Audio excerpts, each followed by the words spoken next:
Siéntense, por favor, un momento. La liturgia de hoy da para mucho, pero yo me voy a fijar en tres palabras. La primera palabra es cambio, la segunda palabra es pregunta y la tercera palabra es extranjero o forastero. Y en la primera lectura, que cronológicamente es después del Evangelio, ¿verdad? Primero sucede el hecho de Emaús, es unos días, una semana después de la resurrección, mientras que lo que nos narra la primera lectura sucede probablemente unos 3-4 meses después de la resurrección, aproximadamente, en torno a 50 días, en torno a 60 días, 70 días más. Pero vamos a fijarnos primero en este evento, que es posterior en el tiempo. Están Pedro y Juan, ya Jesús ya resucitó, ya Jesús ya ascendió al cielo y ya tuvo el evento de Pentecostés. Y son los primeros pasos de la iglesia. Ellos, llenos de esa experiencia de Cristo, en la resurrección, en la ascensión, llenos del Espíritu Santo de Pentecostés, suben al templo y se encuentran a un individuo que es lisiado de nacimiento. Nunca en su vida ha caminado, no sabe lo que es caminar. En ese momento, aunque sus piernas pudieran caminar, no ha aprendido a hacerlo. Es lisiado de nacimiento. Pasan ellos dos por esa puerta y él pide limosna, porque pues pedía limosna a todo el que pasaba.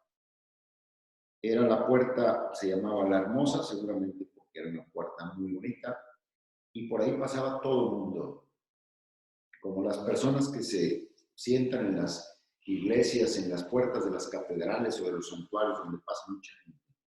Y le dice Pedro, no tengo oro ni plata, pero lo que tengo te lo voy a dar. En el nombre de Jesucristo, levántate y camina. Aquí hago un brevísimo paréntesis, que no tiene que ver directamente con estas tres palabras, pero que me parece una reflexión importante también.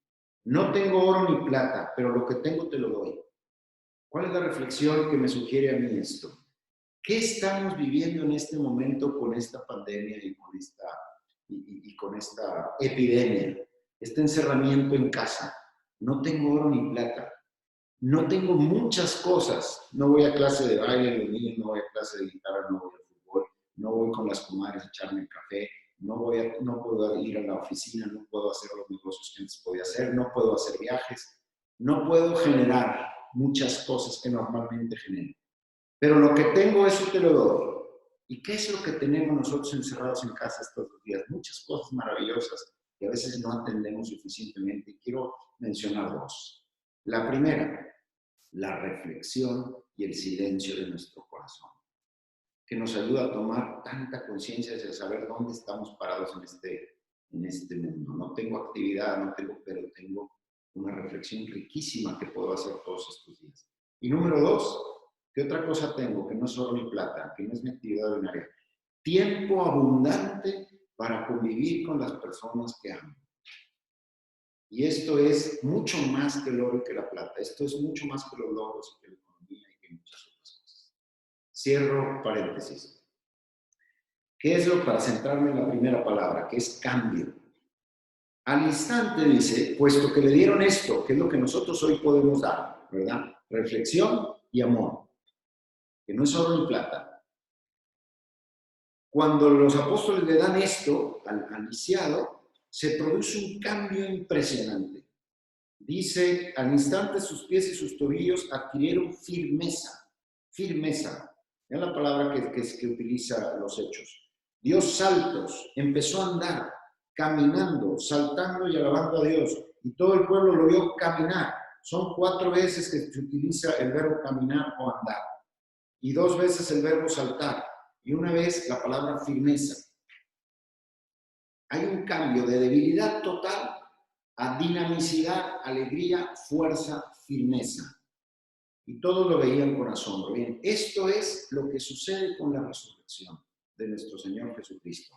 Hay un cambio profundo de debilidad, de desánimo, a fortaleza, alegría, seguridad, confianza. Este cambio tiene que darse en nuestro corazón cuando experimentamos la experiencia de Jesús. Lo vamos a ver también, ese cambio, en los dos discípulos de Emaús. Vamos primero a la palabra pregunta. Para que se dé este cambio, Jesús pregunta. Pregunta, ¿de qué cosas de qué vienen hablando y por qué están tan llenos de tristeza? Jesús sabe perfectamente de qué vienen hablando y sabe también perfectamente por qué están llenos de tristeza. Pero él pregunta. Y luego ellos le dicen, pues eres el único que no sabe lo que sucedió en Jerusalén. Y Jesús pregunta, ¿qué cosas? ¿Cómo no va a saber Jesús qué es lo que sucedió si le sucedió a él? Pero Jesús pregunta. ¿Por qué pregunta? Como veíamos en el Evangelio de ayer, ¿por qué lloras? ¿A quién buscas? Son las preguntas que hacen que se suscite esa reflexión de la que hablamos. Entonces, aunque Jesús conoce nuestras vidas, Él quiere que nosotros desarrollemos esa conciencia y esa reflexión. Él quiere que nosotros crezcamos con nuestras propias fuerzas. Entonces, dejémonos preguntar por Jesús. Esta reflexión y esta oración que hacemos estos días y toda la vida, dejémonos preguntar por Jesús, para que salga de nosotros lo mejor que hay en el corazón. Y finalmente la tercera palabra, la palabra extranjero o forastero. Jesús es un forastero cuando ellos, dice el Evangelio, nosotros esperábamos. Hay desesperanza cuando Jesús es un forastero. Segundo, estas mujeres nos tienen desconcertados. Es decir, ellas les dan información válida, pero están desconcertados. A pesar de que la información es de primera mano y es un hecho histórico reciente y es algo real que les están comunicando, no tienen capacidad para recibirlo. Simplemente se desconciertan. Eso sucede sin Jesús, cuando Jesús es un extranjero. En el momento en que ellos le dicen, quédate con nosotros, y Él empieza a explicarles las Escrituras, ¿qué es lo que sucede? Un cambio. ¿No ardían nuestros corazones mientras Él nos hablaba de camino?